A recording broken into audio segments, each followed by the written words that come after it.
안녕하세요. 김용철 법무사입니다. 이번 시간에는 개인회생을 준비하시는 분들이 가장 궁금해하는 내용들을 중심으로 문답 형식으로 말씀을 드려볼까 합니다. 그럼 이 질문들을 통해서 과연 개인회생의 단점과 불이익은 무엇인지, 또 개인회생을 하면 뭐가 제일 안 좋은지도 잘 알 수 있지 않나 생각이 됩니다. 그래서 오늘은 개인회생 전문 법무사로서 오늘의 주제 개인회생 단점과 불이익에 대해서 말씀을 드려보겠습니다. 첫 번째 질문, 개인회생을 했을 때 사회적 불이익이 있나요? 결론부터 말씀드리면 없습니다. 여러 번 말씀드리지만 본인이 알리지 않는다면 개인회생을 한다는 사실을 주변 사람들이 알 방법이 없습니다. 그럼 두 번째 질문, 개인회생 시 해외여행 등 제한되는 행위가 있을까요? 해외여행은 당연히 자유롭게 다닐 수 있고요. 전혀 문제가 없습니다. 개인회생은 그렇다면 파산은 어떤가요?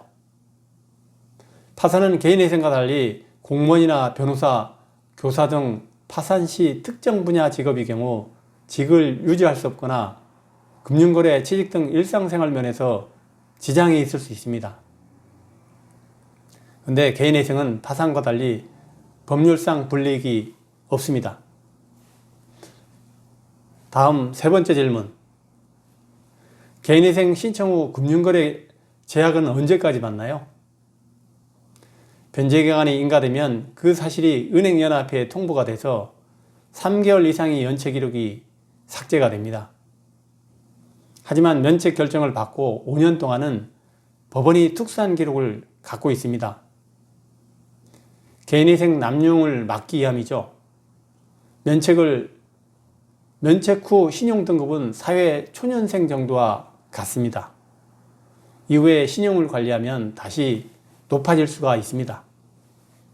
개인회생이라는 게 어쩔 수 없이 편견이 좀 많지만 알면 알수록 단점보다 장점이 많은 게 개인회생입니다.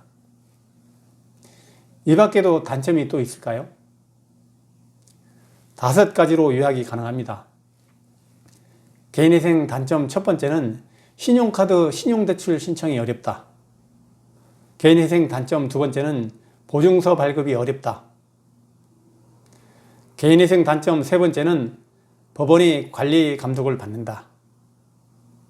개인회생 단점 네 번째는 최저생계비로 지내야 한다.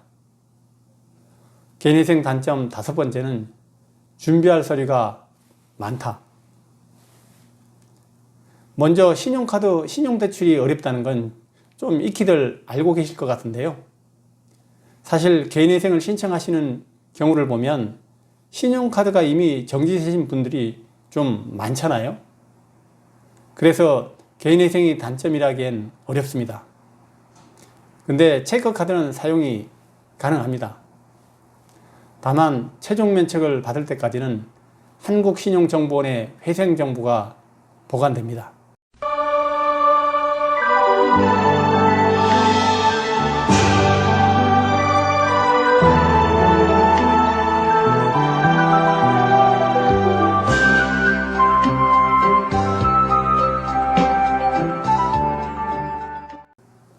그래서 신용카드 신규 발급이 불가합니다. 그럼 신용거래가 안 되니까 중고차를 할부로 구매한다든지 집을 산다든지 휴대폰 할부라든지 신용거래가 안 되니까 이런 것들이 안 되고 현금 거래만 가능합니다. 그럼 신용대출도 불가능할까요? 맞습니다. 간혹 인터넷 광고 보시면 개인회생 중에 대출 이런 키워드로 광고를 하는 경우도 있는데요. 2금융권은 당연히 안 되고요. 가끔 소액대출로 가능하다는 분들이 있어요. 근데 그런 경우도 보면 이율이 어마어마합니다. 저는 회생 중에는 대출을 웬만하면 정말 하지 말라고 말씀드리고 싶어요. 이게 대출을 하시다가 회생 자체에 문제가 생길 수도 있어요. 그래서 회생 중에는 대출을 최대한 피해 주세요.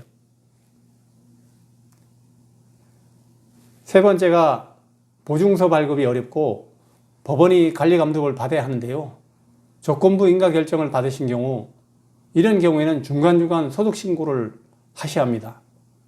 소득이 늘어나면 법원에 내야 할 변제금도 늘어나거든요. 그럼 조건부 인가가 난 분들의 특징은 어떻게 되나요? 주로 소득이 불안정한 분들입니다. 5가지 정도를 설명드릴 수 있습니다. 조건부 인가가 나는 경우, 첫 번째는 전 직장보다 현 직장 수입이 현저히 적은 경우, 그리고 두 번째는 최근 채무를 적게 변제한 경우, 세 번째는 소득 또는 수입 출처가 의심되는 경우, 네 번째는 유사업종 평균 수입보다 적은 경우, 다섯 번째는 최근에 취업한 경우가 있습니다. 그럼 사업자 프리랜서 최근 이직하는 경우 조건부 인가가 날 확률이 높겠네요. 그렇습니다. 이때 전문가의 조력을 받아서 늘어난 수입을 전부 변제금으로 지불하게 되는 일을 방지하는 게 좋습니다. 단점 네 번째, 최저생계비로 생활해야 한다. 이 부분 같은 경우에는 잘 알고 계실 것 같습니다. 작은 금액으로 생활해야 하다 보니 어려움이 있을 수 있지만 그만큼 빚이 탕감되거나 이자가 면제되니까 장기적으로 새 출발이 기회가 되는 셈이죠. 그래서 너무 단점으로만 생각하지 않으셨으면 좋겠습니다. 또 마지막으로 개인회생의 마지막 단점, 준비할 서류가 많다. 특히나 혼자 준비하시는 경우에 서류 때문에 포기하시기도 합니다. 우리 사무실 같은 경우에는 신청인분들이 편하실 수 있도록 서류 준비를 최대한 도와드리고 있습니다. 가능한 서류는 대리 발급도 가능하고요. 어디서 어떻게 발급하는지도 자세히 설명을 드리니까 서류 부분에 있어서 개인회생이 막막하신 분들은 저희 사무실에 편하게 연락 주시면 됩니다. 오늘은 문답 형식으로 개인회생의 단점과 불이익에 대해서 알아봤습니다. 오늘도 유익한 영상이 되었기를 바라고 다음에 더 좋은 영상을 준비해서 찾아뵙겠습니다. 김용철 법무사였습니다. 감사합니다.